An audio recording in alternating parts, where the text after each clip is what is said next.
నే తపస్సుకు మెచ్చితిని. ఏం వరం కావాలి సూర్యనందన? ధన్యోస్మి స్వామి, ధన్యోస్మి.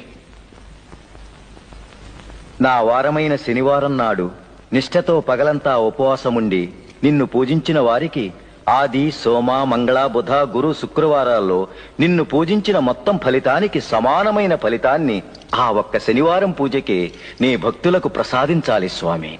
తథాస్తు. స్వామి, ఇంకొక వరం. గ్రహచార దోషమున్న ప్రజల్ని పీడించటం నా కర్తవ్యం. నా కర్తవ్యం నిర్వహిస్తున్నప్పుడు నాతో పీడించబడేవారు నీ భక్తులైనను సరే నీ వడ్డు పడకూడదు. తథాస్తు. ధన్యోస్మి స్వామి, ధన్యోస్మి.